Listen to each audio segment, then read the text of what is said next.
Game of Thrones Season 8, Episode 2, A Night of the Seven Kingdoms.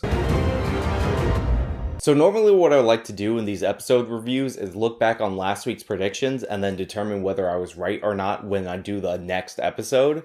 And honestly, there wasn't really a lot to go on last week. There was a very short preview. It looked like a trial, so I said it would be a trial. And then 2 out of the 3 people would vote to let Jaimie fight for the North. I said that Tyrion would likely stick up for his brother, but honestly, I was right in like the most superficial way. I completely overlooked the fact that Brienne would be in there, and considering the role that she had to play in the episode, I don't consider my prediction that right or that special. So, moving on from that. Now, as for my overall thoughts on the episode, I actually like this episode a lot more than episode 1. A lot of my problems with episode 1 was that there were so many reunions and they weren't very good reunions.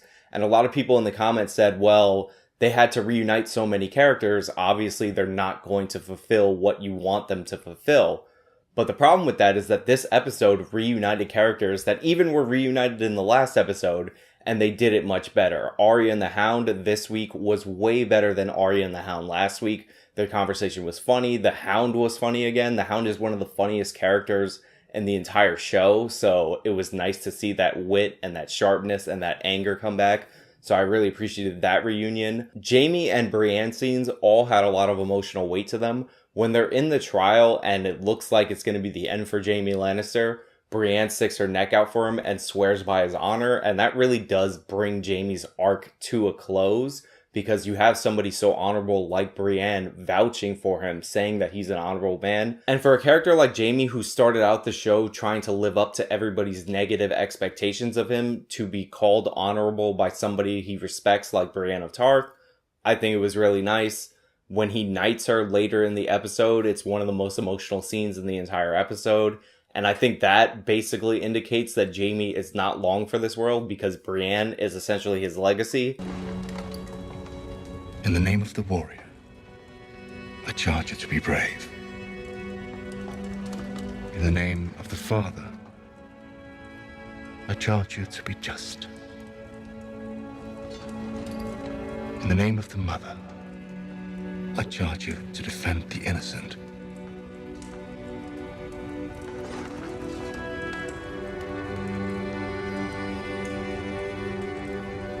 Arise, Brienne of Tarth, a knight of the Seven Kingdoms. They brought up the issue about the White Book of the Kingsguard more than a few seasons ago, and I think Brienne is going to fill in Jaime's book with the deeds that he does in this battle. I do not think he's going to make it past this next episode, the Battle of Winterfell. I think he'll either die saving Brienne or one of the Stark kids. So I think Jaime is pretty much done, which leads me to believe that the theory I threw out on Twitter a couple of weeks ago will probably come true, and that if Jaime dies, Arya will wear his face and strangle Cersei, and the way that it will be indicated to the audience that it's not the real Jaime, and the way that Cersei will figure out it's not the real Jaime, is because he'll have both of his hands, because it's Arya, and Arya didn't lose a hand. But setting that aside for a moment, I did like everything with Jaime's character in this episode. Let's talk about conflict. I said last week that I wanted the conflict for the Iron Throne to continue through the show.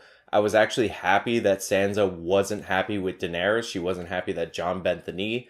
So this episode, that continued, and it had one of my favorite scenes from the entire episode, and one of my favorite scenes involving Sansa Stark ever. The scene starts out with Daenerys trying to find common ground with Sansa, basically trying to charm her into supporting her, and Sansa looks like she's going along with it. We've both known what it means to lead people who aren't inclined to accept a woman's rule.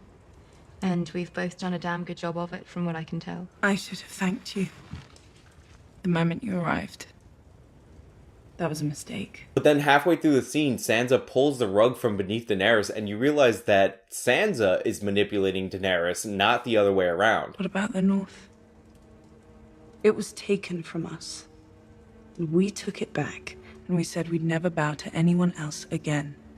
What about the North? Now, I really enjoyed this scene, and I have kind of a love-hate relationship with Sansa Stark as a character, because I know what they're trying to do with her character, I just don't think they're executing it properly. Her character started out as somebody like us who romanticizes the fantasy world that she lives in, and she's been beaten down by this world, and she's supposed to come out the other side as like a Cersei or as like a Littlefinger or some combination of the two. I just don't think they've been executing that properly throughout the show. And then they have weird lines to indicate that she is that character that aren't justified. Like last week when Arya said Sansa is the smartest person she's ever met, which is ridiculous. But this week they actually executed it, and they showed it being executed on screen instead of telling us how amazing she is. And having her go up against Daenerys shows some good amount of contrast, because Daenerys is not a good player of the Game of Thrones. She's a conqueror. Sansa has had to learn to play the game similar to Littlefinger, although I would argue she is nowhere near as good as Littlefinger. And it's nice to see her pull the rug from beneath Daenerys when Daenerys thinks she's gaining ground with her. I also like this scene from Daenerys' point of view. Many of you might not know this, but I actually low-key root against Daenerys Targaryen. I don't want her to sit on the Iron Throne. But this is like the first time that she's really made her case for all that she's given up to fight Jon's war. All my life, I've known one goal. The Iron Throne. Taking it back from the people who destroyed my family and almost destroyed yours. My war was against them. Until I met Jon. Now I'm here. Half a world away. Fighting Jon's war alongside him.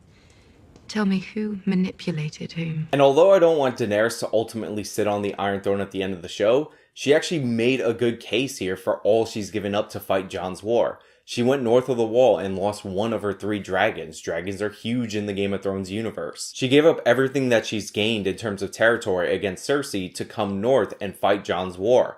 If you look at the front of Winterfell, the Unsullied and the Dothraki are on the front lines, and she's probably going to get them wiped out in the next episode. I think the beauty of the show, and when it's at its best, is that you can root for or against certain characters, but you understand the majority of their motivations. You've seen their sacrifices. You've seen what they've given up. And every reason I could give for why I don't think Daenerys should sit the Iron Throne at the end of the show could be reasons that you might think that she should sit the Iron Throne at the end of the show.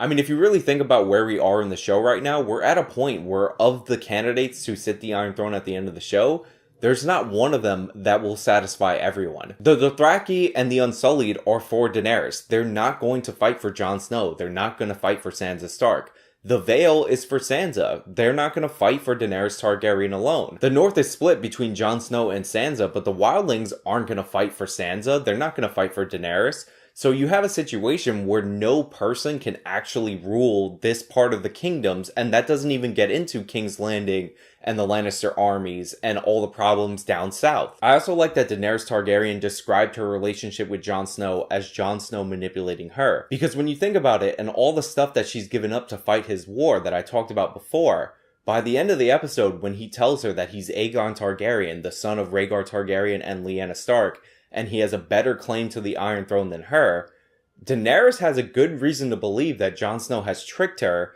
and now he's trying to usurp her throne, especially since Jon got the information from Brienne and Sam, his brother and his best friend. The scene I really liked in the first episode is where Sam told Jon about his heritage and that he should be king, and he said, "You are willing to give up your throne for your people. Would Daenerys be willing to give up her throne for her people?" I think that's going to carry through the show.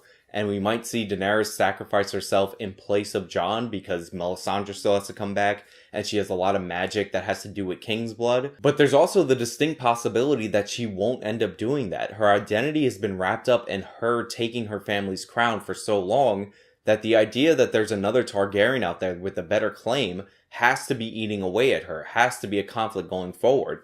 So I could definitely see Daenerys Targaryen betraying Jon or ending up hating Jon, especially since the bulk of her army is about to be wiped out by the Night King and the Army of the Dead. So I could definitely see Daenerys going crazy depending on how bad this battle goes. Like, she's going to lose a huge chunk of her army. She might lose Ser Jorah. She might lose other people that she cares about. I think Grey Worm is going to bite the dust in this episode. And there's a good chance that after all that happens, she goes kind of mad because now she believes that the person she loves, the person she gave up all of her strength to help, is trying to steal her crown. So yeah, overall, I really enjoyed this episode. A lot of great character moments, a lot of great scenes. I can't wait for the Battle of Winterfell. I think the losses are going to be heavy. I think they're going to lose Winterfell, but I think the losses will be felt most on Daenerys' camp.